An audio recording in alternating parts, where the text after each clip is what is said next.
Good morning. Welcome to a brand new day here in Abuja, that's Nigeria capital city. It's the conversation on TOS Television Network. And guess what? It's the 15th day of June 2021. We're halfway into June already. I hope you've been smashing on all of those things you set out to do earlier in the month. My name is Ade Suwasuyi. And I am Sagir Ibrahim. Thank you so much for joining us today.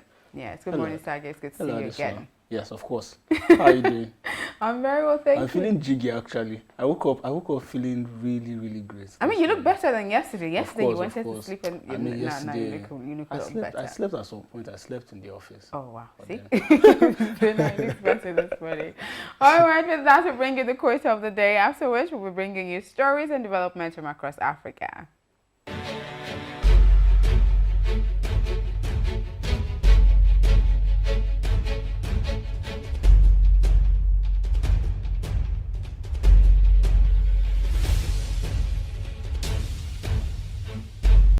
Always remember, Tim and I have been creative design. We really like it, but you deserve a break. You can indulge in a cup of 3-in-1 Cadbury Hot Chocolate. Cadbury Hot Chocolate. Indulge. Now available in the 450 grams pouch.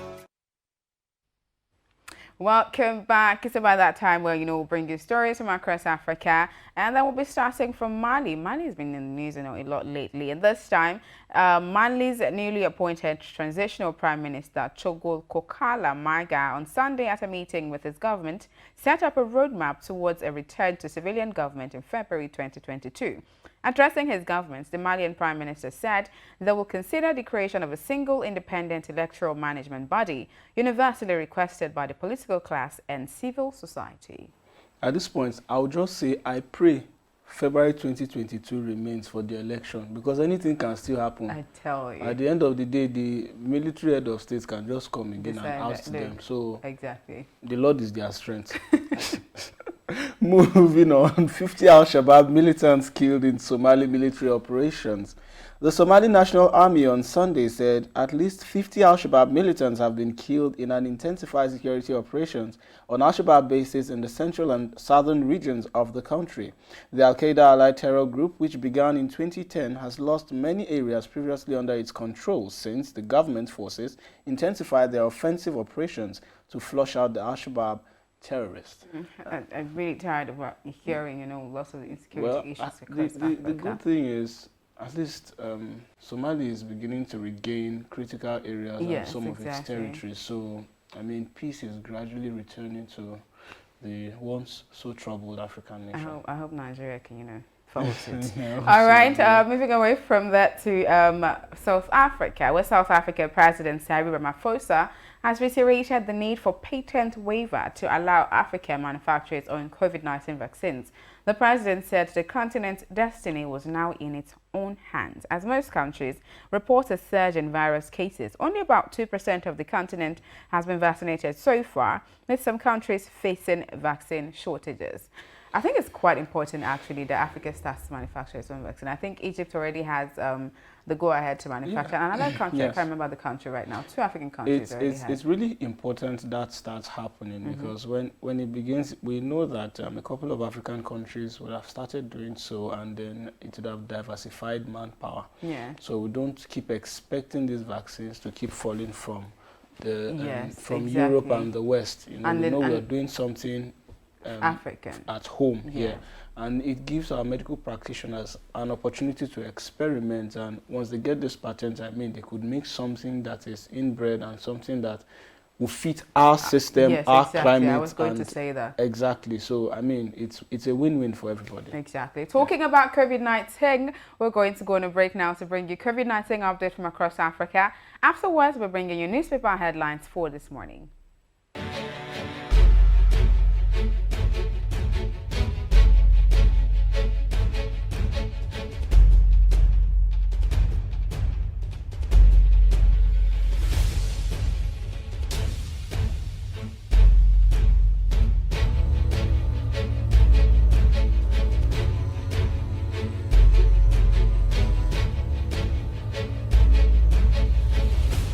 TOS TV Network mobile app is now available. You can now catch up on our breaking news, stream our programs live, Watch out for the latest update on sports and politics as they unfold. You can also get notifications for our upcoming programs and events. All these on our TOS TV Network mobile app, available on Apple Store and Google Play Store. TOS TV News from Africa by Africans. Being a journalist means in-depth analysis that unravels hidden truths, that question the status quo and fact-checks government. These criminal elements hiding under the cloak of surveillance contractors are the APC elements. Do you have facts to prove that? Being a journalist means waking up every day with a burning desire for peace, equity, and justice for all citizens. We're being told that the choice you have is to take the lesser of two evils. It means patriotism via the prism of objectivity and accountability. It means giving my platform to the masses to discuss issues that matter to them. Some of them, if they bring budget, like the budget they lose. Some of them sleep. They're going to ask how much we are on. I have it. Thereby shaping government policies and laws. My name is...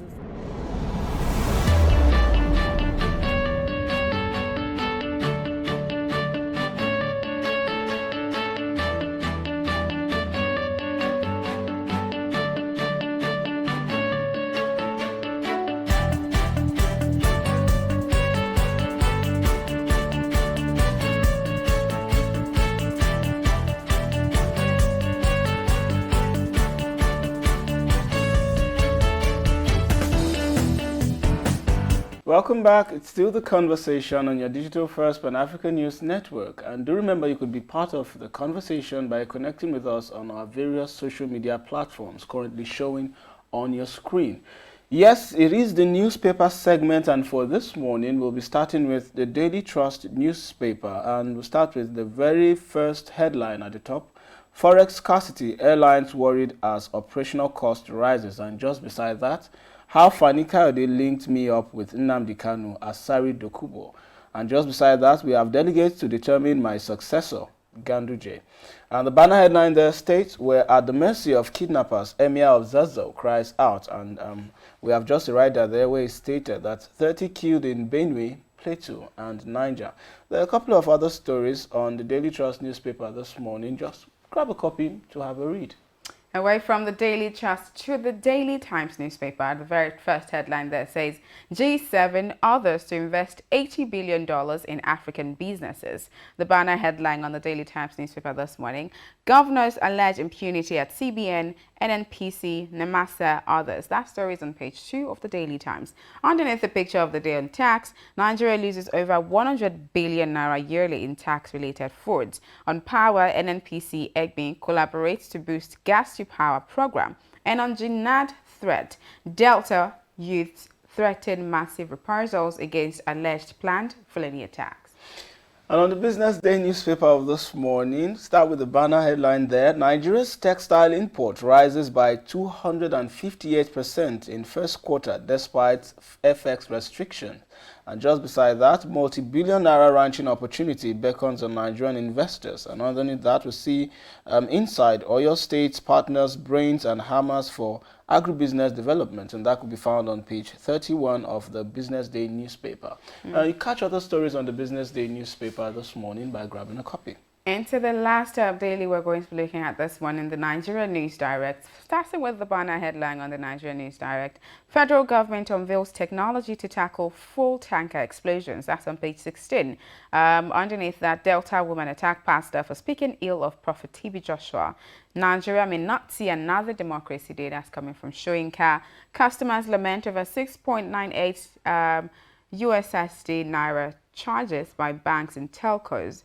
Quite a number of other interesting headlines on the Nigeria News Direct this morning. Grab a copy so you can just read up on all of those stories. Yeah, moving forward, we'll go on a quick break now, and when we return, we'll be taking you on Big Story Comes.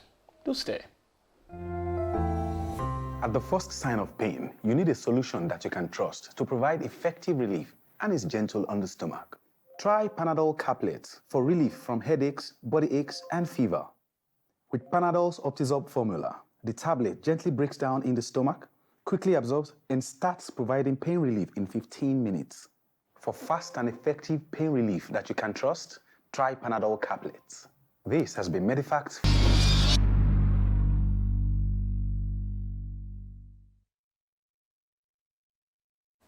Welcome back. It is still the conversation on your digital first Pan-African News Network, TOS Television. And do remember, you could be part of the conversation by connecting with us on our various social media channels and handles via Twitter, Facebook, and Instagram, and also via our website at www.tostelevision.com. You could also watch us on YouTube as well as subscribe and probably like our pages and catch up on some of our programs. Okay, it is the big story, and today's focus is on insecurity, the increase in crime and lawlessness despite the president's threats. And our guest today is Mr. Jonathan Onoja, and he is a security consultant. Thank you so much for joining us on the program. Thank you, Osage. Good morning. Yes, sir. Well, a couple of weeks ago, let's say 2 weeks now, the president dished out his mind on the state of the nation, and he addressed a lot of issues, you know, continuous attacks on key infrastructures, be it INEC facilities, police stations, and the likes. And he said, we are going to treat them with a language they understand. This was a clear threat that the government will no longer condone the actions of these perpetrators. The question now is, why do we see a surge in insecurity despite the president's threat to deal decisively with them? Thank you once again. You see, I underlined your statement saying Mr. President addressed the issues. No, these issues are not addressed. They are mere statements. If you want to address issues, you go to the fundamental issues and address them. Not at the top issues, you just went and they said, oh, we want to deal decisively with perpetrators and all of that. These are just mere statements anybody can say. And you remember, you recall I told you there that the Speaker of House of Representatives, his statement is not, it does not have any importance to the issues on ground. These are all political. Mr. President, the Commander-in-Chief, with due respect, unfortunately, constitutionally, he has failed. He has failed Nigerians to protect their lives. He has failed Nigerians to provide the basic infrastructures, just basic amenities. And I believe that there are more of a statement that will come. But my fear is that let Mr. President not be recorded as one of the worst, because we already have presidents in this country in words. What president we hear by them in different countries that are the most wicked, they're the most dangerous president. With what is happening in this country, Mr. President can also be recorded as one of the worst presidents ever produced in Nigeria. Okay. To me, I see a statement as just that wishy-washy. It has not relevance in this whole thing. Tackle the fundamentals. We talk about insecurity. What leads to insecurity? One of the things that leads to insecurity is injustice. How do you want to tackle insecurity when the justice system is not functional? How do you want to tackle insecurity when there was a prison breaks in Imo State and other states where they have unleashed terror, you know, to the country? They have unleashed terrors on Nigerians. Both victims, suspects, and culprits were released, and we know the effect of it. So when you want to tackle insecurity, you wholeheartedly do not, regardless of political influences, ensure that things should be put right. Not one political party or one person feel that he's bigger than the country. The other day I told you, the Attorney General is saying we are going to publish the name. Mr. President is saying we are going to deal with them. Another quarter is saying we know who is behind them. You know is behind the sponsoring insecurity. So if you add 1 + 1 together, they're not adding. That means that the whole thing is not even arrived at yet. Okay. So, Mr. Onoja, I want to ask a follow-up question. Does that now mean that these perpetrators or those responsible for causing this mayhem are daring the president to do his worst? No, Mr. President, as far as I'm concerned, has no formula. In an advanced country, there is a formula on ground. What are your formulas? When you venture into office, like for example, this is your office, your studio is an office. If I come in here and I am prepared to manage TOS television today, I should have, my strategies. What should be done at my first 3-4 months? What am I supposed to do so that we can equate with other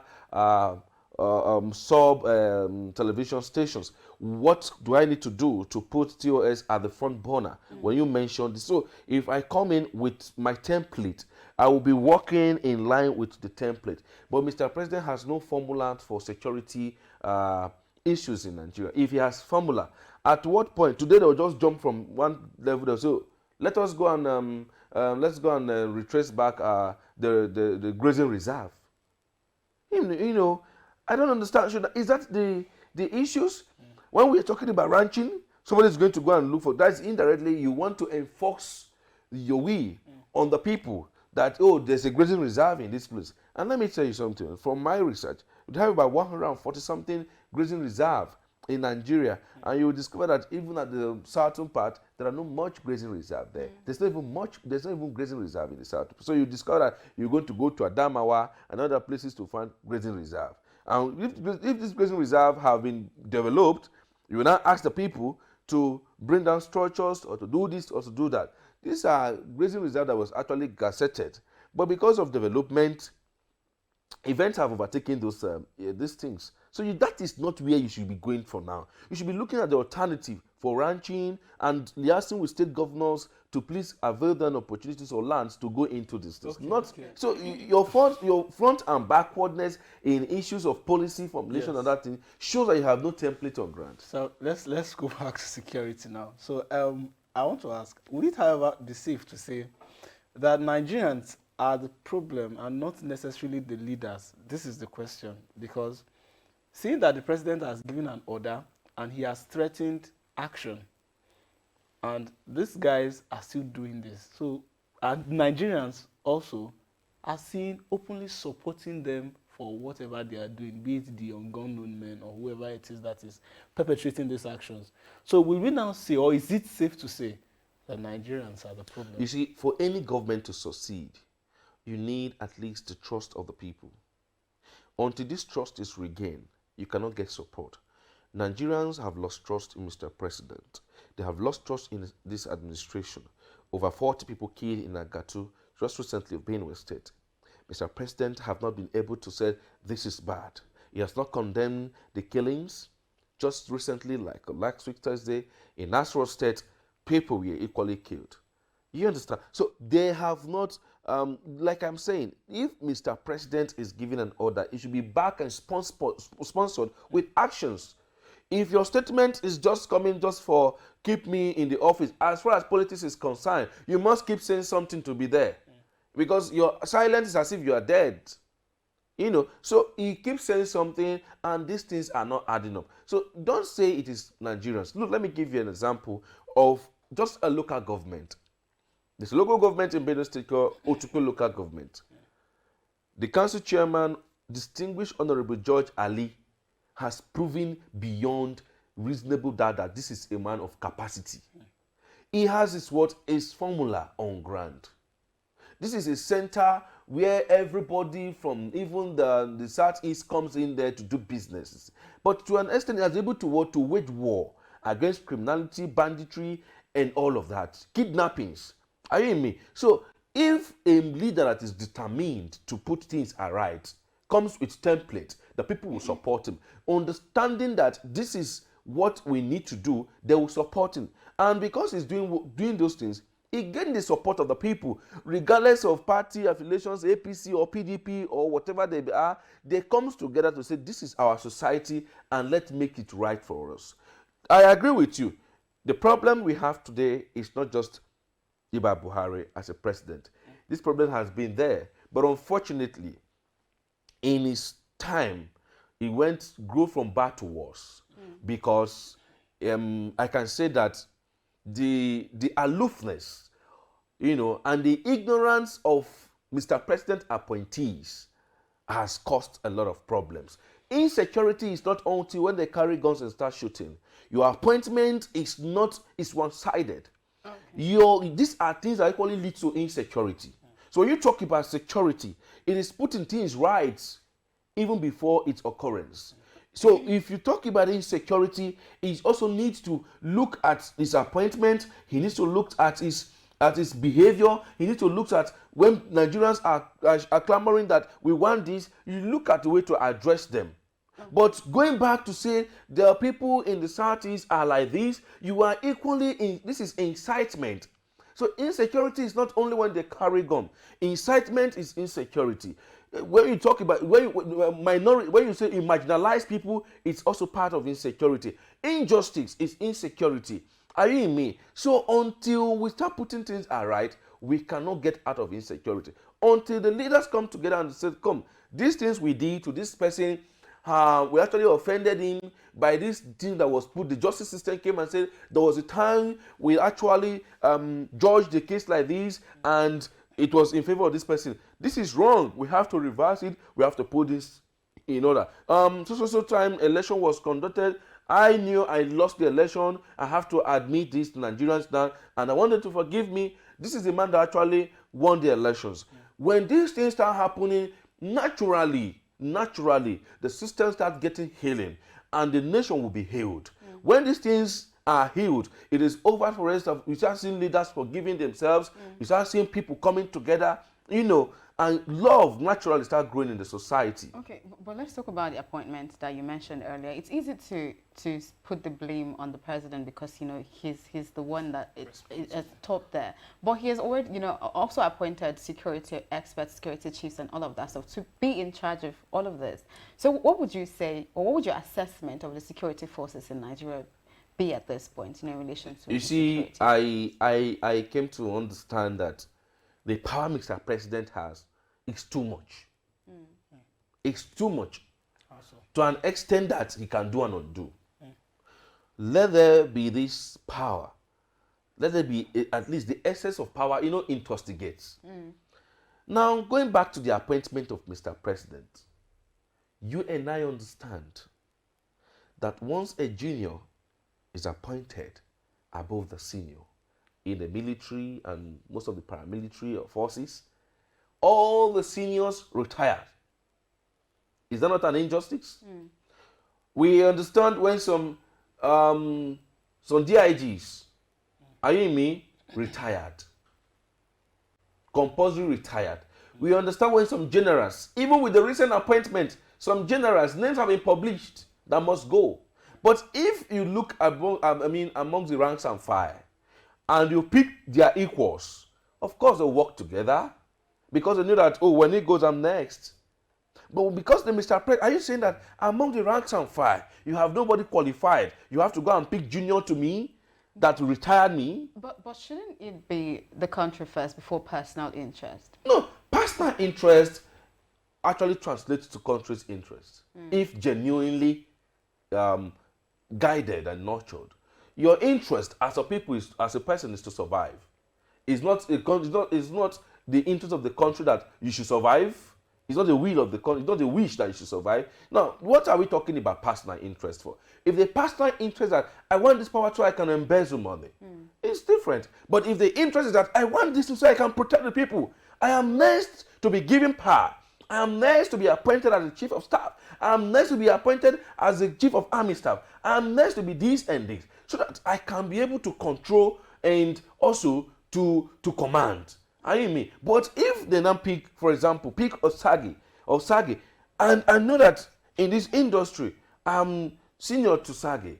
I've been in service before he came. Why should he be picked? What qualities did I not have? I've been in wars, I've been in the theaters of war, I've done this, I've done that. Why should you go and pick Sagi, who just came yesterday? And I senior him. So picking Sagi, automatically, you retired me. When my years of service have not expired. I am going home disgruntled. I'm leaving the service. I am not retired, but you've retired me. So I am not going to be tired to frustrate the society. So you're saying that we cannot really blame the security forces as the appointment system is generally wrong? The appointment system in the security is also contributing to insecurity. Because some persons have been appointed out of love. Now it's your brother, to pick him. What happened to the people? Look, when you go around and check the appointment of Mr. President, you know that it's one-sided. He has no The way Mr. Integrity, as it's called, has no integrity in that. But a lot of people has defended it, saying it's following federal character. No, that is not federal character. Okay. Check from Mr. 2015, Mr. President appointment from 2015 down to date. There is no thing like federal character. So if that is the issue, are we looking at an end to insecurity issues at this point? Is there an end in sight, really? See, the end, like I have earlier said, is repentance. Genuinely, like I told you, these things become natural. If I offend you and I come to you and I said, forgive me, over time, even if you are hard, you come to understand that you will forgive. So naturally, there are things that have led, like I mentioned, injustice. The justice system has also contributed to insecurity. The justice system contributed to insecurity. So many people were pushed out of power, and they are ensuring that they will frustrate the president to it. Mr. President needs to gain the trust of Nigerians until this trust is regained. And how will you regain this trust? By putting things aright, ensuring that when it happened in the Imo State, take it like it has happened in Katsina. Because insecurity does not have a definition of it is only you that it will be facing. When this issue was coming up, easily we were thinking it's only for the Northeast and all of that. But now it has come around, and even the Southeast, the Southwest, everywhere today is booming. As a matter of fact, I was going to say something like that. So now I want to ask, what then is the solution? Because before the president spoke, we've had these issues. The president has spoken and he has dished out threats, and we still have these issues. So what then is the solution for the ordinary Nigerian to be able to sleep at night with his two eyes closed? You see, Mr. President don't need to dish out threats before things will happen. Are you with me? What Nigerians are looking for is actions. Your threat has no value for Nigerians at the moment. Now, you need to understand that our security forces are not meeting up the targets. That I must say. Our intelligence system is not up to date. We must update our intelligence system. We must bring in, at this point, experts to assist in terms of policy formulations, in terms of intelligence. We must understand that there's a need for our security forces to undergo special trainings to meet up the current situations in Nigeria. Because I tell you, for a man that has been trained since 1909, all he knew is the system, the shooting. But when you have been equipped with modern intelligence and the way to go, you understand that this is the way to go. But if you are using the analog system to combat the digital way, you will not get out of it. So there's need for our security forces to still undergo training so that they can meet up the current situations. Thank you so much for your time. Thank you so much. Thank you so much for coming on the show. And thank you guys for joining us on the conversation this morning. The conversation comes back to you same time tomorrow. But before then, follow TOS TV Network across all social media platforms. You can also stream the conversation and other programs on www.tostvnetwork.com. My name is Adesu Wausi. And I am Sagir Ibrahim. Thank you so much for watching, and we'll catch you tomorrow.